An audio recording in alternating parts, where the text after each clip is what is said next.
Jai Shriman Narayan, welcome back to the channel Madhav Microbiology. So after a very long time, I'm back with my long video. So first of all, I would like to say sorry for all the subscribers, for all the viewers you have give me a lot of response about the topics. So first of all, get back to the work. So आपने मुझसे बहुत सारी queries पूछी थी, तो आज उन सब का मैं आंसर लेके अपनी वीडियो के थ्रू आपसे शेयर कर रही हूँ. एंड क्योंकि वर्क कमिटमेंट्स की वजह से मेरा काम बहुत ज्यादा रश चल रहा था, तो मैं इसीलिए टाइम पे वीडियोस नहीं बना पाई, लेकिन मैंने कहीं कहीं पे कमेंट्स का रिप्लाई दिया है.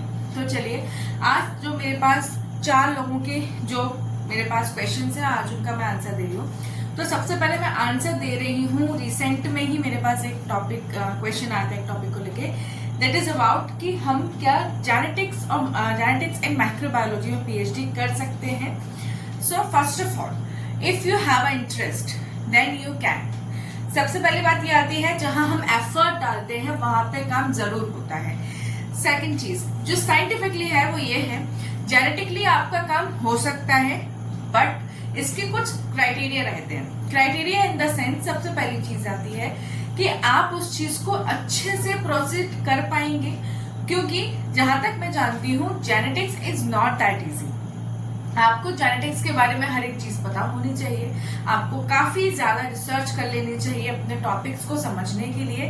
अगर आपने कोई टॉपिक चुना भी है तो आप उस टॉपिक से कितने इंस्पायर हुए हैं इन फ्यूचर एक्सप्लोर करने के लिए, वो भी इंपॉर्टेंट रखता है. हालांकि मैंने टॉपिक्स को कुछ एनलिस्ट किया है, आप उसके अकॉर्डिंग देख सकते हैं और भी टॉपिक्स आप उससे रिलेटेड देख सकते हैं. तो जैसे कि आपने पूछा था मुझसे कि जेनेटिक्स इन माइक्रोबायोलॉजी से हम पीएचडी टॉपिक देख सकते हैं क्या, तो जैसे कि मैंने अपने बहुत सारे वीडियोस में बताया हुआ है कि पीएचडी के जो टॉपिक्स हैं वो आपको Shodhganga, Google scholar, science, web science पे और आपको बहुत सारे साइंस पे, रिसर्च स्कॉलर पे, इन सारी वेबसाइट्स पे आपको बहुत इजीली कुछ या बहुत सारे टॉपिक्स मिल जाएंगे, जहां पे आप रिलेट कर सकते हो कि आप कौन से टॉपिक के साथ में कंफर्टेबल हो. तो चलिए, जब हम बात जेनेटिक्स की करते हैं तो हम जेनेटिक्स के टॉपिक्स आपको बता देते हैं. सबसे पहले हम आते हैं comparative genomics of pathogen versus non pathogenic bacterial strain. अगर आपको बोर्ड पे ना दिख रहा हो तो सॉरी फॉर दैट, लेकिन मैं अपने टॉपिक्स को स्क्रीन पे मेंशन कर दूंगी, so you will not gate confusion. Comparative genomics of pathogenic versus non pathogenic bacterial strain. इसका मतलब ये है कि यहाँ पे आप एक ये काम कर सकते हो कि आप नॉन पैथोजन और पैथोजेनिक के बीच में एक कंपैरेटिव दिखा सकते हो जेनेटिक्स को लेके, जेनोमिक्स को लेके, कि इसमें क्या डिफरेंस है, किसके जीनोम से या किसके कॉज करने से कौन सी डिसीज होती है, इसको फर्दर आप ऐसे एक्सप्लोर कर सकते हो. सेकेंड आता है मोबाइल जीन एलिमेंट्स. जो मोबाइल जीन एलिमेंट्स होते हैं, इसमें बहुत सारे एलिमेंट्स कनेक्ट करता है. कौन सा एलिमेंट क्या कर रहा है, फॉर एग्जाम्पल ट्रांसपोजॉन्स, जिससे आप सभी जानते हैं क्या होते हैं, जंपिंग जीन्स है ना, ट्रांसपोजेबल एलिमेंट्स, ये. तो जितने भी जीन एलिमेंट्स होते हैं, उन सारे जीन एलिमेंट्स का एक्चुअल में वर्क क्या होता है, उससे हम क्या एक्सप्लोर कर सकते हैं अपने रिसर्च में, आप वो देख सकते हैं. फिर आता है metagenomics of extreme involvement. Metagenomics of extreme environment, आप यहाँ समझ रहे हैं कि ये कहीं ना कहीं इन्वायरमेंट माइक्रोबायोलॉजी से रिलेट कर रहा है, क्योंकि हमने कई बार सुना है थर्मोफिलिक इन्वायरमेंट में जो थर्मोफिलिक जो पैथोजेंस होते हैं या जो ऑर्गेनिजम्स होते हैं, जो एनिमल्स होते हैं, उनका अलग इनहिबिशन की वजह से उनका अलग एक वर्क रहता है, उनका अलग एक मैकेनिज्म रहता है. तो इसी तरीके से हमारे एक्सट्रीम इन्वायरमेंट में हम क्या कर सकते हैं जिससे हमारा जो इन्वायरमेंट है वो अच्छा हो सके. फिर आता है genetics engineering of microbes for bioremediation. हम सब जानते हैं बायोरेमिडिएशन कितना इंपॉर्टेंट है हमारे इन्वायरमेंट के लिए, हमारे इन्वायरमेंट को क्लीन रखने के लिए. तो आप बायोरेमिडिएशन में कौन से ऐसे चेंजेस कर सकते हो जेनेटिक इंजीनियरिंग की हेल्प से, माइक्रोब्स की हेल्प से, जिससे जो हमारी इन्वायरमेंट है उसकी जो कह सकते हैं ना हाइजीन जो है वो इनहेंस हो जाए, जिससे हमारी जो सिक्योरिटी है हेल्थ वाइज वो इनहेंस होनी चाहिए. तो इस तरीके के कुछ टॉपिक्स आप देख सकते हैं. बाकी मैं अगर आपको माई पर्सनल चॉइस बताऊं तो आप जेनेटिक्स को छोड़ के कुछ भी ले सकते हैं, क्योंकि genetics is not that easy that you are thinking about. नाम फैंसी होने से काम उतना अच्छा हम कर पाएंगे, that is also a matter. Second चीज, बहुत ज्यादा ही आपके इजीली नहीं होता, फाइनेंशियली भी चीजें आपको करनी पड़ती है। आप जब एक्सपेरिमेंट्स करते हैं तो एक्सपेरिमेंट्स में छोटे छोटे जो मीडियाज, जो अगार के डिब्बे आते हैं वो काफी एक्सपेंसिव होते हैं। हम जो टेस्ट ट्यूब्स वगैरह लेते हैं, हम जो केमिकल्स लेते हैं, हम जो मीडियाज लेते हैं, डेफिनेटली जब हम काम कर रहे हैं तो बैक्टीरिया को हमें आइडेंटिफाई करने के लिए मीडियाज चाहिए होते हैं। कई बार लैब्स में मीडियाज नहीं होते तो हमें बाहर से भी मंगाने पड़ते हैं। कई बार आइडेंटिफिकेशन के लिए हमें अपने सैंपल्स को, हमारे ऑर्गेनिजम्स को बाहर भेजना पड़ता है, जिसकी टेस्टिंग सीधे पुणे होती है। तो बहुत सारे सर्कमस्टेंसेस होते हैं। तो if you are really interested so आप इसको अच्छे से समझ लीजिए। अदरवाइज बहुत सारे अदर ऑप्शंस हैं और बहुत सारे अदर ऑप्शंस भी मैंने दे रखे हैं, तो आप वो चैनल पे देख सकते हैं। और अगर आपको कोई फर्दर हेल्प चाहिए रिगार्डिंग टू दिस तो आप लोग बताइएगा, मैं एक दिन लाइव सेशन रखूंगी ताकि आपकी जो भी क्वेरीज हैं मैं उसको शॉर्ट आउट कर पाऊँ। फिर इसके बाद आते हैं, मेरे पास एक सेकंड क्वेश्चन आया था कि माइक्रोबायोलॉजी में, मेडिकल माइक्रोबायोलॉजी में एंड क्लिनिकल माइक्रोबायोलॉजी में क्या डिफरेंस है। देखिए, सबसे सिंपल चीज, यहाँ पे एक क्वेश्चन मैं और ऐड कर रही हूँ। किसी का आया था कि microbiology, medical microbiology and clinical microbiology, इन सब में क्या डिफरेंस है। और एक का आया था कि क्लिनिकल एंड मेडिकल में क्या डिफरेंस है। तो सबसे पहली बात, अगर हम बात करते हैं माइक्रोबायोलॉजी की, तो माइक्रोबायोलॉजी इज लाइक जैसे बिग बाजार होता है। बिग बाजार में आपको सब कुछ मिलेगा रिगार्डिंग टू योर नीड, आपको हर चीज मिलेगी। सिमिलर टू दैट माइक्रोबायोलॉजी में आपको सब कुछ मिलेगा। माइक्रोबायोलॉजी में इंडस्ट्रियल एजुकेशन आपको मिलेगी, फूड की मिलेगी, टेक्सटाइल की मिलेगी, फार्मास्यूटिकल की मिलेगी, क्लिनिकल माइक्रोबायोलॉजी मिलेगी, मेडिकल माइक्रोबायोलॉजी मिलेगी, एग्रीकल्चर माइक्रोबायोलॉजी मिलेगी। हर एक चीज का स्कोप आपको मिलेगा।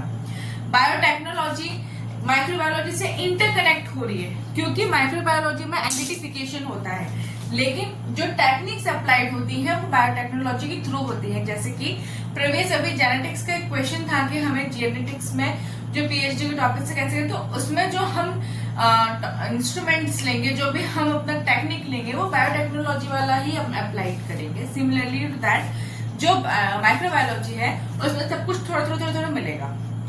जो लोग बैचलर्स कर रहे हैं, जो लोग एमएससी कर रहे हैं, उन लोगों को दुबे महेश्वरी की बुक अच्छे से पता होगी कि दुबे महेश्वरी बुक क्या है। कुछ लोगों को इंजीनियर्स की बुक अच्छे से पता होगी जो बायोकेमिस्ट्री पढ़ रहे हैं। कुछ लोगों को सत्यनारायण की पता होगी, किसी को और भी बुक्स पता होंगी, है ना।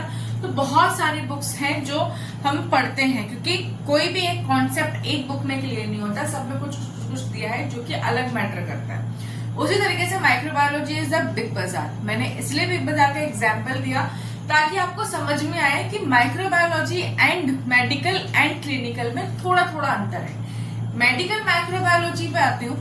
मेडिकल माइक्रोबायोलॉजी का क्या मतलब है। मेडिकल और क्लिनिकल आपको इनके शब्द से समझ में आ रहा होगा कि इसमें डिफरेंस थोड़ा ही है। इनका जो नाम है वो लगभग सिमिलर है, लेकिन जो काम है वो बिल्कुल डिफिकल्ट है, बिल्कुल अलग है। डिफिकल्ट तो नहीं बट डिफरेंट है। अगर हम बात करते हैं कि मेडिकल माइक्रोबायोलॉजी क्या है, तो मेडिकल माइक्रोबायोलॉजी में आपके सिर्फ फोकस 3 चीजों पर रहता है। पहला फोकस रहता है आपका आइसोलेशन पे, हमने पैथोजन को आइसोलेट किया। दूसरा, हमने डिसीज आइडेंटिफाई करी, और दूसरा हमने रिसर्च किया। ये मेडिकल माइक्रोबायोलॉजी है। मेडिकल माइक्रोबायोलॉजी में आपका रिसर्च ओरिएंटेड वर्क रहता है, रिसर्च ओरिएंटेड वर्क। और यहाँ पे आप आइसोलेशन करते हैं, यहाँ पे आप डिसीज को आइडेंटिफाई करते हैं, और आप यहाँ पे रिसर्च करके उसको फर्दर हम कैसे प्रिवेंट कर सकते हैं, क्या कर सकते हैं, हम वो पता करते हैं मेडिकल माइक्रोबायोलॉजी में। तो इसमें आपका जो काम आ जाता है वो रिसर्च ओरिएंटेड हो जाता है। एंड अब तो बहुत सारे यूनिवर्सिटीज में, कॉलेजेस में एक ऑप्शन मिलने लगा है कि अब बैचलर्स भी मेडिकल से अवेलेबल है और मास्टर्स तो फिर ऑब्वियसली होगी। तो ये पहले इतना अच्छा स्कोप नहीं था, बट अब हो रहा है। That is very good for the other student also. तो आप मेडिकल माइक्रोबायोलॉजी में ये देखेंगे।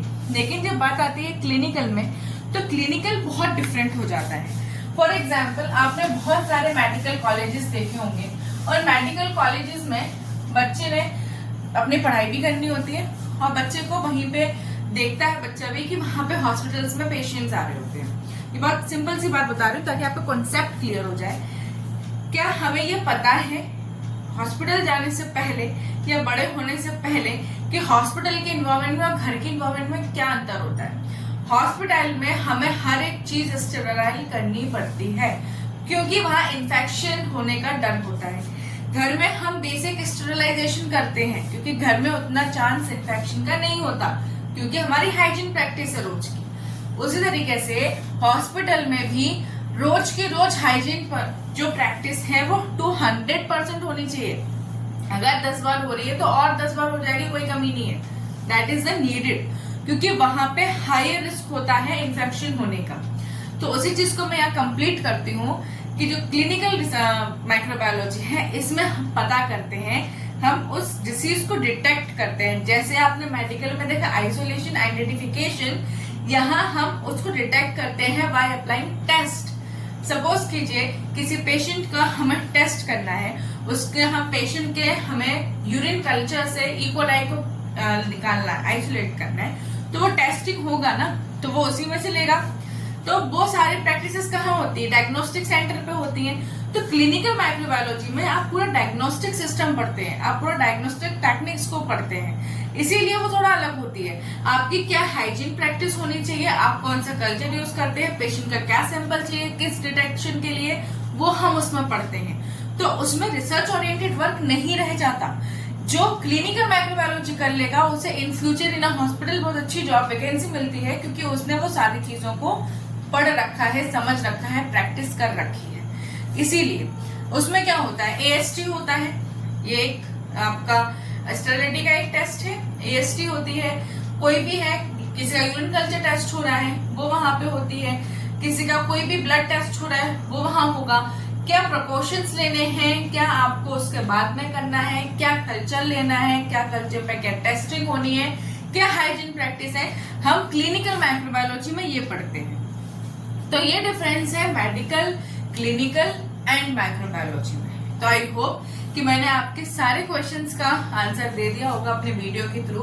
एंड अगर आपको क्यूरीज होती हैं तो आप मुझे लाइव आने के लिए बताइएगा, मैं लाइव आऊंगी एंड आपके सारे क्वेश्चंस को मैं क्लियर करूंगी। मे बी वीडियोस मेरी अपलोड होने में टाइम लग सकता है लेकिन मैं आंसर जरूर दूंगी। If I saw your message, if I saw your comment, definitely I got to reply you, definitely. And मैं वीडियो भी बनाऊंगी एंड आपने चैनल पे देखा होगा जब जब मैंने आंसर दिया है, I give that text message also to that comment that your videos is uploaded. तो आप वो चीज भी देख के चलिएगा। तो इसीलिए आई होप कि आपकी क्वेरीज क्लियर हो गई होगी। अगर अभी भी कोई कंफ्यूजन किसी भी टॉपिक को लेके है regarding to the microbiology concept for any of the topic, you can give me the reply on the comment section. I will make a video and share with you guys. So meet you in the next video. Stay tuned. Jai Shriman Narayan. Bye bye.